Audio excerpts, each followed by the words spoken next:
સત્સંગ એ જીવનમાં પરમ સમાધાન આપે છે અને ભક્તનું સમાધાન ભગવત પ્રેમથી થાય છે.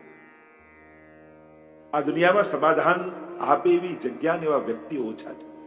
આશ્વાસન આપે એવા લોકો ઘણા મળી જશે, પણ સમાધાન આપે એવી તો એક જ જગ્યા છે અને એ છે ગુરુનું શરણ, જ્યાંથી જીવનમાં સમાધાન પ્રગટે. સત્સંગ સમાધાન આપે. સત્સંગમાં 3 ગુણ હોવા જોઈએ. સત્સંગ સરળ હોવો જોઈએ, બને એટલું સહજતાથી, સરળતાથી સહજમાં ઉતરી જાય એવું જોઈએ. સત્સંગ સચોટ હોવો જોઈએ, એમાં ક્યાંય કન્ફ્યુઝન ન હોય. જીવનના ઘણા સમાધાનો ઘણા લોકો આપે, પણ એવા ઘર આપે. એક ભાઈને બીમારી થઈને વૈદ પાસે ગયા અને કહ્યું કે બસ આ પડીકી ખાવાની છે, ખાશો એટલે મટી જશે. તો શેની જોડે લેવાનું? કે સિંહણના દૂધ સાથે. હવે ક્યાં સિંહણનું દૂધ લેવા જાય? ઘણી વાર સમાધાન પણ એવા મળતા હોય છે, એવા કઠિન હોય કે જીવનમાં કરી જ ન શકાય. પછી સમાધાન જીવનમાં આવે ક્યાંથી? સરળ અને સહજ હોવું જોઈએ, સચોટ હોવું જોઈએ. અને ત્રીજું, સરસ હોવું જોઈએ, રસયુક્ત હોવું જોઈએ, કરવામાં આનંદ આવવો જોઈએ. શ્રી મહાપ્રભુજીએ પણ જે પૂર્વ કાળમાં તપ, યજ્ઞ, સ્વાધ્યાય, સંયમ જે બધું મળતું, જેનાથી અલૌકિકતા અને જેનાથી ઉદ્ધાર જીવનો થતો, એટલું કઠિન હતું કે કરોડોમાં કોઈ એક કરી શકે. અને શ્રી મહાપ્રભુજીએ કૃપા કરી ભગવત સેવા રૂપી એવું સમાધાન આપણને આપ્યું. સરળતાથી, સહજતાથી, સરસતાથી આનંદ કરતા કરતા જીવ ભગવત પ્રાપ્તિ કરી. પોતાના જ ઘરે, પોતાના સ્વજનોની સાથે, પોતાના જ સામર્થ્યથી જે મેળવ્યું છે એ જ સાધનો, અને એ ભગવત સેવા કરતા કરતા, અને ક્યાંય બીજી કોઈ ઉધાર લાગણી લાવવાની નહીં. ત્વમેવ માતા ચ પિતા ત્વમેવ બંધુશ્ચ સખા ત્વમેવ સર્વભાવેન ભજનીય વ્રજાધિપ. જે તમારી ભીતર ભાવનાઓ છે એ જ ભાવનાઓ. ક્યાં કોઈ મોટા તપસ્વીની, ઋષિની કે મહાત્માની લાગણીઓ ઉધાર લાવવાની જરૂર નહીં. તમને મા સાથેનો પ્રેમ ખબર છે, તમને તમારા સ્વજનો સાથેનો, પુત્ર સાથેનો પ્રેમ ખબર છે, તમને તમારા પ્રિયતમ સાથેનો પ્રેમ ખબર છે. બસ એ જ પ્રેમને, જે પ્રેમને તમે જાણો છો, જે પ્રેમ તમારી ભીતર છે, બસ એને કેવલ કૃષ્ણ પરખ કરી નાખો. એટલે એ જ આપણી લાગણીઓ જે સંસારમાં આપણને બાંધનારી હતી, એ જ આપણા કલ્યાણનું કારણ બની જાય. એવો સરસ ઉપાય શ્રી મહાપ્રભુજી આપણને આપ્યો. ક્યાંય કોઈ છોડીને ભાગવાની, જવાની જરૂર નથી. જ્યાં છો, જે છે એનાથી જ આપણું કલ્યાણ. તેવા મધુરાધિપતિ જે આરાધ્ય અને સેવ્ય રૂપે આપણને મહાપ્રભુજીએ બતાવ્યા, જે નિકુંજ નાયક શ્રીનાથજી રૂપે આપણને મળ્યા, અને એમના દર્શન જ્યારે મહાપ્રભુજી કરી રહ્યા છે એ ગોકુલના યમુનાજીના ઘાટ ઉપર પવિત્ર એકાદશીની મધ્ય રાત્રિએ, અને સાક્ષાત ભગવતા પ્રોક્તમ તદક્ષર સૌચ્યતે, એ પૂર્ણ પુરુષોત્તમ પ્રગટ થયા.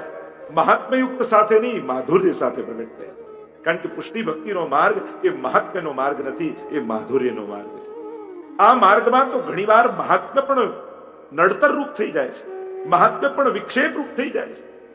વાર્તા સાહિત્યમાં તમે જુઓ ને કે પેલા માજી ને ત્યાં લાલન બિરાજતા, સ્વાનુભાવ કરાવતા, માંગી માંગીને આરોગતા. એકવાર બિલાડીઓ લડી રહી હતી. ઠાકોરજી ડર્યા અને વૈષ્ણવને પુકાર કરી કે માજી મને બચાવો, મને ડર લાગે છે. માજીએ કહ્યું, અરે તમે પૂતના મારી, અઘાસુર બકાસુર માર્યા, બિલાડીથી ડરો છો? પ્રભુ કે તારા ભાવને કારણે તો બાળક બનીને બેઠો છું, બાકી તો હું જગતનો નિયંતા છું. પણ તે મારું મહાત્મ્ય યાદ અપાવ્યું, હવે મહાત્મ્યની સાથે રહીશ, માધુર્ય મૂકી દઈશ. પ્રભુએ બોલવાનું બંધ કરી દીધું.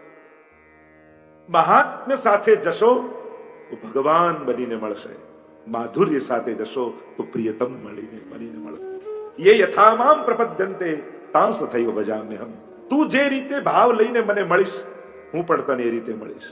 તું ગોપી બનીને આવીશ તો કૃષ્ણ બનીને મળીશ. જેવો ભાવ તારો એવું સ્વરૂપમાં. 8 શ્લોકમાં શ્રી મહાપ્રભુજીએ આ અષ્ટક, મધુરાષ્ટકનું પ્રાગટ્ય શ્રી મહાપ્રભુજીના હૃદયમાંથી થયું. એ માધુર્ય યુક્ત પ્રભુ મધુરાધિપતિ શ્રી મહાપ્રભુજીના હૃદયમાં આવીને વિરાજી ગયા, અને વાણી દ્વારા આ હૃદયમાં પ્રગટેલો રસ આ શબ્દ રૂપે, અષ્ટક રૂપે પ્રગટ થયો. સહજ સ્વભાવ રસનો છે પ્રાગટ્ય, કારણ કે અનુભવ, અનુભૂતિ અને અભિવ્યક્તિ આ બંને સાથે થવી બહુ દુર્લભ છે. ભગવત ઈચ્છા હોય ત્યારે જ અનુભવ અને અભિવ્યક્તિ એક સાથે થઈ શકે, નહીં તો એ સંભવ નથી. એક તો ગોપીજનોને ઠાકોરજીએ કૃપા કરીને આ બંને વસ્તુ એક સાથે આપી. વેણુ ગીત અને યુગલ ગીતમાં ગોપીજનો અનુભવ પણ કરી રહ્યા છે અને અભિવ્યક્તિ પણ કરી રહ્યા છે. જે લીલાઓ બ્રજમાં ચાલી રહી છે એ ગૃહે ગૃહે ગોપ વધુ કદંબા સર્વે મિલિત્વા સમવાપ્ય યોગમ ગોવિંદ. અને એ પ્રભુના ગુણગાન કરતી કરતી ગોપીઓ પુણ્યાની નામાની પઠંતિ નિત્યમ ગોવિંદ દામોદર માધવેતી. પ્રભુએ કૃપા એમના પર કરી છે, કારણ કે આ બંને સાથે સંભવ નથી. જ્યારે રસનો આસ્વાદ થતો હોય ત્યારે રસની ગાથા ન ગાઈ શકાય, કારણ કે ડૂબે સો બોલે નહીં, બોલે સો અંજાણ. તમે રસમાં જેમ પાણીમાં ડૂબકી લગાવી હોય અને કોઈ પૂછે કે આ પાણી કેવું છે, તો ડૂબેલા હો એક ક્ષણે ન બોલી શકો. તમે બહાર આવો પછી કહી શકો ઠંડુ પાણી. યા તમે દૂધનો ઘૂંટડો પીધો હોય અને તમે મોઢામાં ભર્યું દૂધ છે મોઢામાં, કોઈ પૂછે કેવું છે, તમે શું કહો? મીઠું છે. પણ મોઢામાં હોય એ જ ક્ષણે તમે એનું વર્ણન નથી કરી શકતા. અનુભૂતિ અને અભિવ્યક્તિ એક સાથે નથી થઈ શકતી. પણ ભગવત કૃપા અને ભગવત ઈચ્છાથી આ બંનેનો સુબદ મિલન થાય.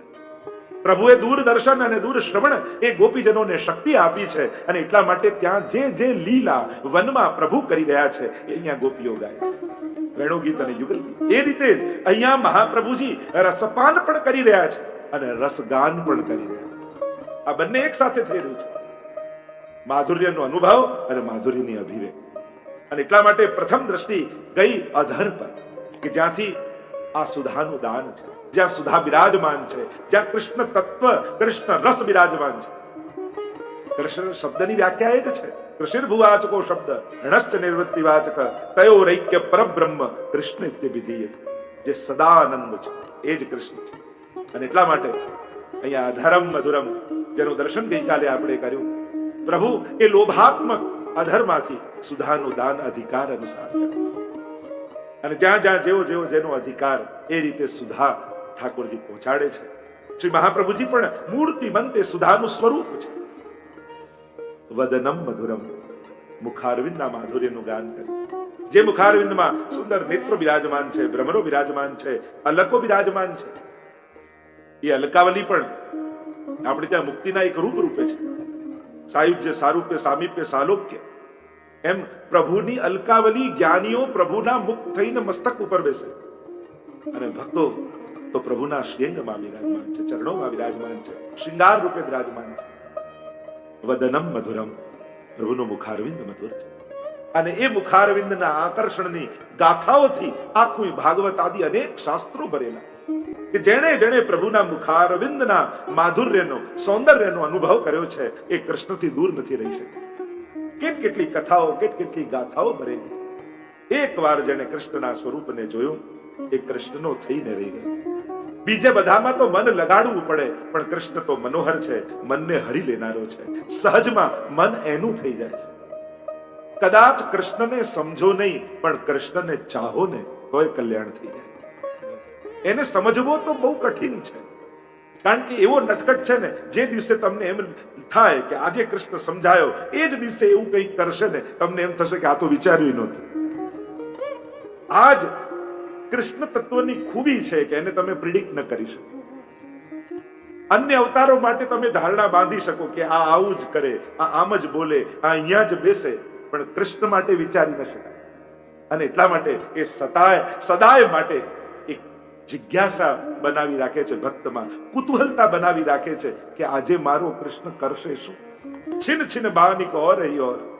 અને એ પાછું સજે તો સુંદર લાગે જ, પણ વિખરાયેલો હોય ત્યારે વધારે સુંદર લાગે. મુખમાં માખણ લેપ્યું હોય ત્યારે વધારે વાલ યશોદાજી લાગે. શ્રીઅંગમાં ગોરજથી મંડિત થયો હોય ત્યારે ગોપીઓને એમ લાગે કે નેત્રોમાં અમે ભરી લઈએ. એને જોતી વખતે એ બ્રહ્માજી પણ જડ લાગે છે. ત્રુટિ યુગાયતે અને જડ ઉદીક્ષતામ. આ પાપણ બનાવી કેમ?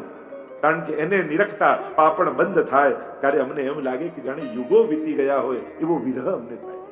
એવું કૃષ્ણ તત્વના મુખારવિંદનું માધુર્ય છે. અને આપ સુધીના અનેક ભક્તોએ એ કૃષ્ણના મુખારવિંદના સૌંદર્યથી મોટા મોટા જ્ઞાનીઓ પણ બચી શક્યા છે. શંકરાચાર્ય જેવા મહાન અદ્વૈતાચાર્યો પણ, પરમ જ્ઞાન માર્ગીઓ પણ એ કૃષ્ણ તત્વથી દૂર નથી રહી શક્યા. અને આજ સુધીના લેખકો પણ જેટલું કૃષ્ણ વિશે લખાયું છે એટલું બીજા કોઈના વિશે લખાયું. કારણ એની છીન છીન બાનિક ઓર હી ઓર, એનું સદાય નવું બન્યા રહેવું. કૃષ્ણ દરેક કાળમાં ફિટ થઈ જાય એમ છે. એ સતયુગમાં ચાલી જાય, એ ત્રેતામાં ચાલે, દ્વાપરમાં અને કલયુગમાં પણ ભજવા જેવું કોઈ લાગે તો કૃષ્ણ તત્વ લાગે. કલયુગી જીવ હોય ને, જે અનેક વિકારોથી ભરેલો હોય, એને કૃષ્ણ ગમી જાય. કારણ એ વિકારથી શરૂ થયેલી યાત્રા ક્યાં જઈને નિર્દોષતામાં પરિણમિત થઈ જાય. એ કામનાઓથી શરૂ થયેલી યાત્રા ક્યારે ભાવનાઓ અને માધુર્યમાં પરિણમિત થઈ જાય. એ કૃષ્ણની કળા છે, એનું આકર્ષણ છે. અને એટલા માટે અધરમ મધુરમ વદરમ મધુરમ નયનમ મધુરમ. ગઈકાલે આપણે સત્સંગની યાત્રા આ નયનોમાં સમાપ્ત કરી હતી. પ્રભુના નેત્રોને નિરખી અને એના નેત્રોમાં સમાઈ જવા. આપણને તો એમ થાય કે આપણે એને સમાઈ લઈએ. અને એટલા માટે જ પુષ્ટિ માર્ગમાં પ્રભુના દર્શન કરતી વખતે આંખો બંધ કરવાની મનાઈ છે.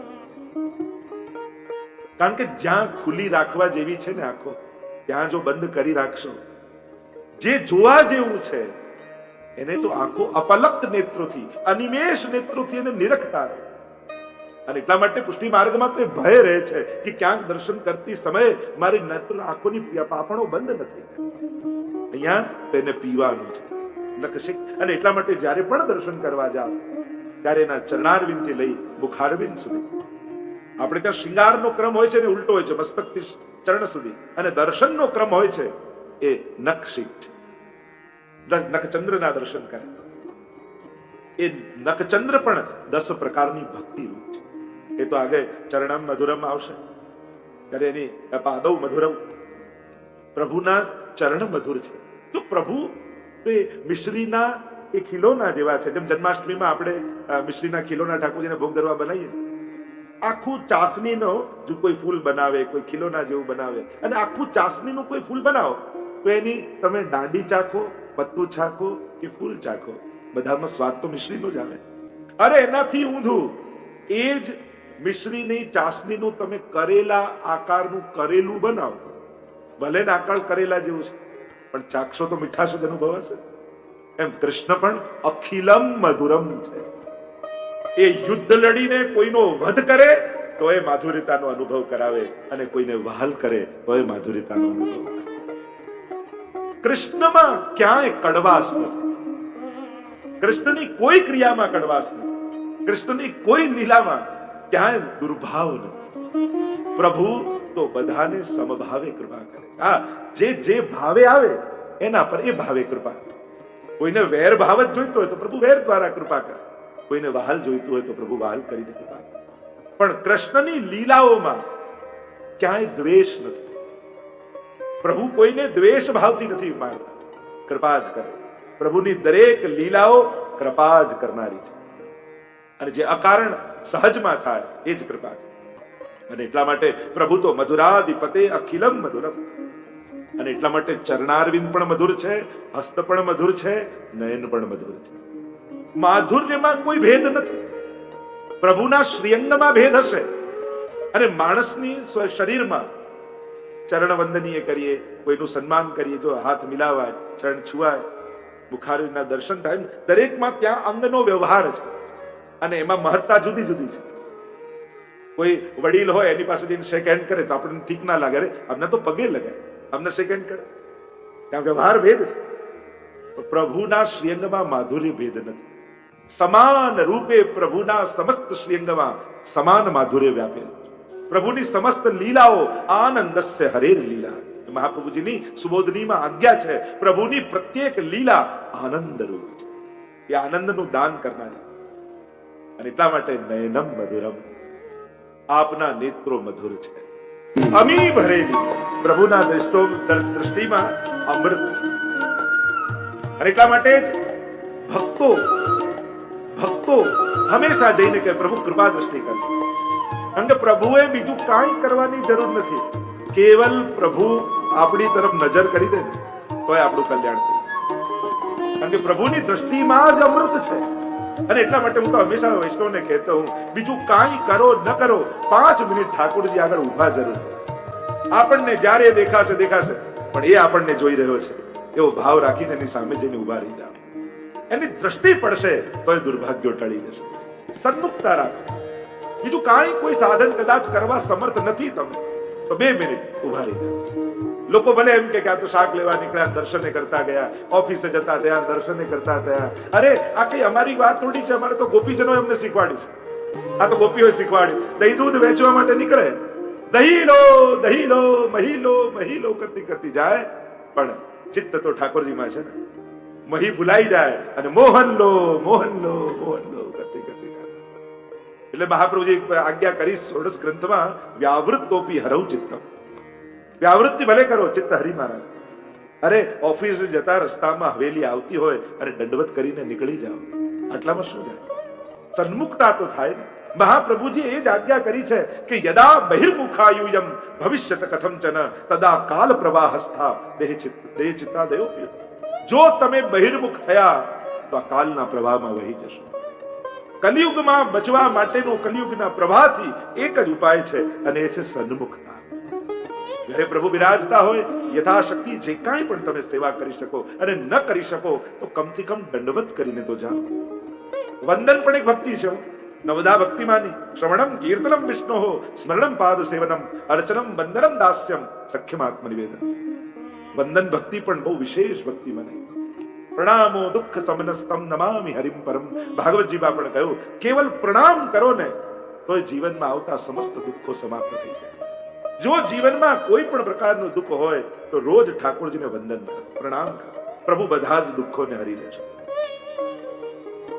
નયનમ મધુરમ. પ્રભુની દ્રષ્ટિ 2 પ્રકારની કહી, એક કૃપા દ્રષ્ટિ અને બીજી કાલ દ્રષ્ટિ. માધુર્ય છે, પણ મહાભારતના યુદ્ધમાં ત્યાં વિશ્વજી સ્તુતિ કરતા કહે છે કે પ્રભુ આપે દ્રષ્ટિ માત્રથી સમસ્ત યોદ્ધાઓના આયુષ્યનું હરણ કરી લીધું. અને કૃપા દ્રષ્ટિ જે ગોપીજનો પર ઠાકોરજી કરે.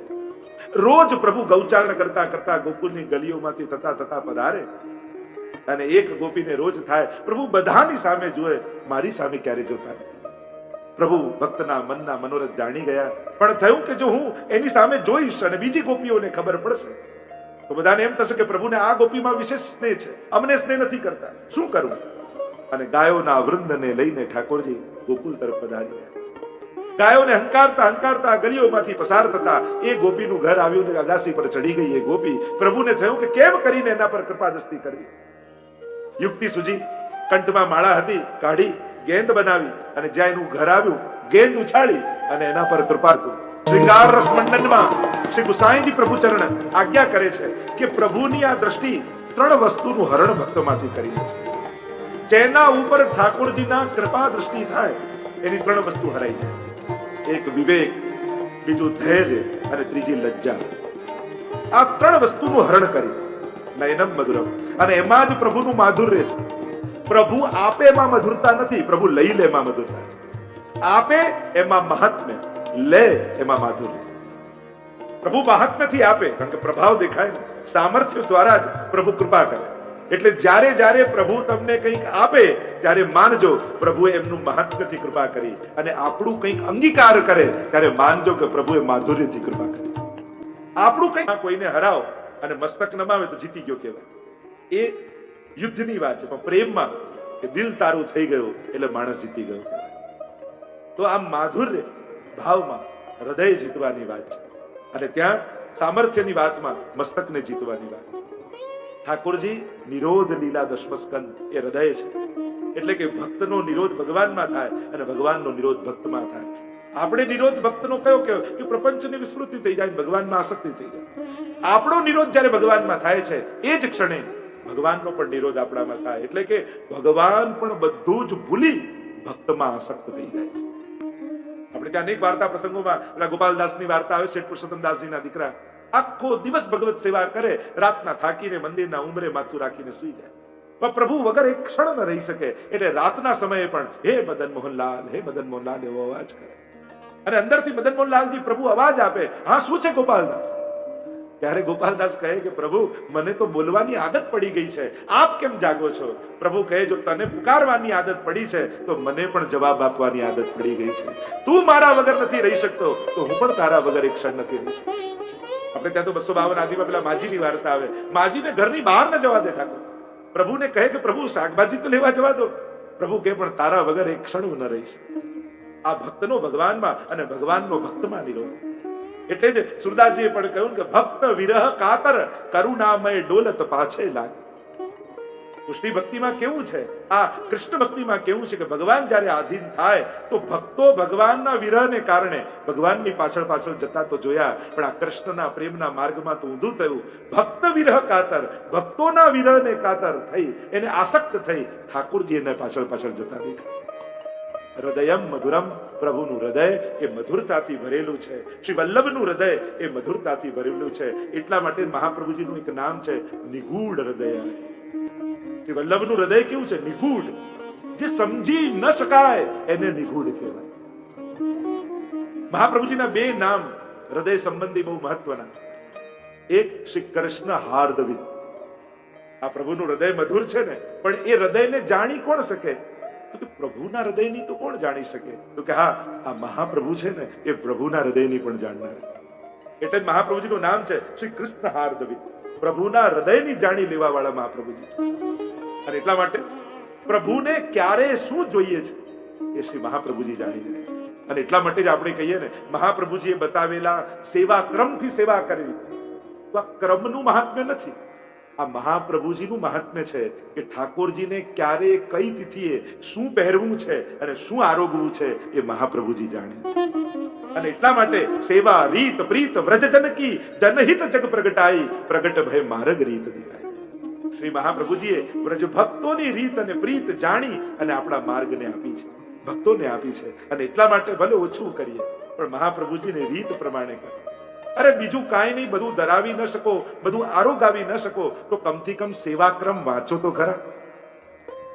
સવારે ઉઠીને સ્નાન કરી સેવામાં જતા પહેલા એક ક્રમ બધાનો હોવો જોઈએ. સેવા પ્રકારની પુસ્તક અને ટિપ્પણી. સૌથી પહેલા ટિપ્પણીમાં જોવું આજે કઈ તિથિ છે.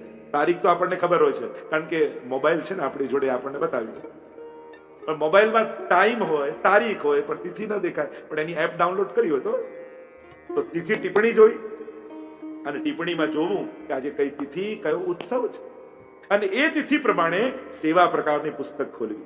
અચ્છા, આ મહિનો, આ તિથિ, સુદ કે વદ, અને જોવું એમાં લખ્યું હોય આજે આ શૃંગાર, મસ્તક પર આ ધરાવવું, આજે આ રંગના વસ્ત્રો ધરવા, આજની આ વિશેષ સામગ્રી. કરો નહીં, કમથી કમ વાંચવાની તો શરૂઆત કરો. અને મને ચોક્કસ ખ્યાલ છે કે આજે જે બેઠા છે એ તો કાલથી શરૂ કરી જ દેવાનું, એ તો કરવાના. અને તમે લોકો એટલું બધું માનો છો ને મારું, જ્યારે જ્યારે હું કહું તો બધા જ કરવા લાગે. તો પુસ્તક પણ મળી જશે, વૃદ્ધામમાં છે, ટિપ્પણી પણ છે. આ બે વસ્તુ હોવી જ જોઈએ.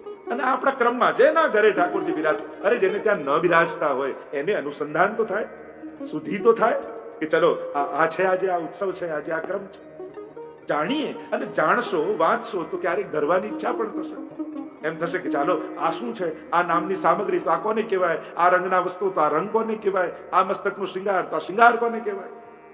વાંચવા માત્રથી જિજ્ઞાસા પ્રગટ. તો હૃદયમ મધુરમ મહાપ્રભુજીનું નામ છે નિગૂઢ હૃદય. અને બીજું શ્રી કૃષ્ણ હાર્દવિદ. આ બે નામ મહાપ્રભુજીના છે. પ્રભુના હૃદયની જાણનારા મહાપ્રભુ છે અને મહાપ્રભુની હૃદયની જાણનારા અમારા 84 વૈષ્ણવ છે. કૃષ્ણદાસ મેઘનની વાર્તા જો, કેવલ મુરમુરા આરોગવાની ઈચ્છા થઈ મહાપ્રભુજી, આજ્ઞા નથી કરી, ઈચ્છા. કારણ કે ભક્ત માટે તો પ્રભુની ઈચ્છા પણ આજ્ઞા જ છે, ઈચ્છા પણ આજ્ઞા છે. ઈચ્છા થઈ અને કૃષ્ણદાસ મેઘન આવ્યા ગંગાજીના કિનારે, જુએ તો પૂર આવેલું છે, છલાંગ લગાવી સામે પાર જઈ સામગ્રી સિદ્ધ કરાવી લાવી અને મહાપ્રભુજીના આરોગ. કૃષ્ણના હૃદયની જાણનારા મહાપ્રભુજી અને મહાપ્રભુજીની હૃદયની જાણનારા ભગવતી. અને એટલા માટે બીજું નામ નિગૂઢ હૃદય. કોઈ ન જાણી શકે એ જાણનારા. એ હૃદય એવું હૃદય છે નિગૂઢ.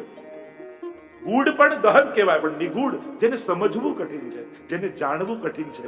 કારણ એ તો સ્વામીજીનું હૃદય છે. પ્રભુના હૃદયની તો સ્વામીજી જાણી શકે, પણ સ્વામીજીના હૃદયની તો પ્રભુએ જાણી નથી. અને એટલા માટે હૃદયમ મધુરમ એમ કહી અને આગળ ગાન કરતા, આજ ભક્તિને ગાન કરતા, હૃદયમ મધુરમ. અને જે હૃદયની જાણી ન શકાય એનું ગમન કેમ જાણી શકાય? ગમનમ મધુરમ. પ્રભુ આપનું ગમન મધુર છે. જો 3 શબ્દો અહીંયા તમને વિશેષ રૂપે જોવા મળશે, ગમનમ મધુરમ, ચલિતમ મધુરમ ને ભ્રમિતમ મધુરમ. ક્યાંક એક સરખા જેવું લાગે, પણ અહીંયા ત્રણેયમાં ભેદ છે. ચાલવું જુદી વાત છે ને ગમન કરવું જુદી વાત. ટીકામાં આચાર્યોએ અનેક અનેક પ્રકારથી એ વાતને બતાવી છે કે ક્યાં ક્યાં પ્રભુ ગમન કરે. તો આચાર્યો ટીકામાં સમજાવે કે પ્રભુ જ્યારે માખણ ચોરી કરવા માટે ગોપીઓના ઘરમાં ગમન કરે, અનેક અનેક ઉપાય શોધી અને ભક્તોને ત્યાં ગમન કરી અને ભક્તોના મનોરથોને પૂરા કરે, એ મધુર છે. માખણ ચોરી કરવા માટે કરેલું પ્રભુનું ગમન એ મધુર છે, કારણ કે એ પણ મધુરતાને પ્રગટ કરનારું છે. કેવા છે પ્રભુ, કેવું ગમન મધુર છે. કેમ મધુર છે? દુગ્ધાદિ ચૌર્યેણ યશો વિસાર. દુગ્ધાદિની ચોરી કરી પ્રભુ યશનો વિસ્તાર કરે. હવે વિચાર કરો, ચોરી કરવાથી યશ વધે કે ઘટે? પ્રભુનું તો ઊંધું છે. કેવા છે? દુગ્ધાદિ ચૌર્યેણ યશો વિસાર. કોઈને આ યશ વધે, આને તો ગજબ ચોરી કરી, ખરેખર બહુ સારું, બહુ ગજબ માણસ લાગે. આ ઉલટાની નિંદા કરીએ, કેવો ચોર છે. પણ કેમ? યશનો વિસ્તાર કેમ થયો? બાલ લીલાના વર્ણન ભાગવતી વત્સાન મુંચન ક્વચિત સમયે ક્રોશ સંજાતા હશે. આખું વર્ણન બાલ લીલાનું કર્યું, કઈ રીતે પ્રભુ માખણ ચોરી આદિ લીલા કરે છે. અને આ માખણ ચોરીની લીલા છે શું? ભક્તોએ તો આ તો ચિત્ત ચોરીની લીલા છે, આ તો મનના ચોરીની લીલા છે. માખણ નવનીત કહીએ કે નિત નવીન જાગેલો ભગવત ભાવ, એ જ તો નવનીત છે જે ઠાકોરજી લેવા માટે પધારે. કારણ કે જયારે દહીં વલોવતી હોય ગોપીઓ છાસમાં અને મંથન કરતા કરતા મનમાં વિચાર કરે કે પ્રભુ આપના માટે કરીએ, અમારી તો પ્રત્યેક ક્રિયા એ આપના સુખ માટે છે. અમારું દધી મંથન અને એમાંથી નીકળેલું નવનીત એ પણ આપના માટે છે. પણ હે પ્રભુ, આપને ત્યાં 9 લાખ ગાયો રોજ દુહાય અને ભંડારના ભંડાર ભર્યા હોય, અને અમારું આ નાનકડું કુલડામાં રહેલું, બટેરામાં રહેલું માખણ આપના સુધી કેમ પહોંચાડ્યું?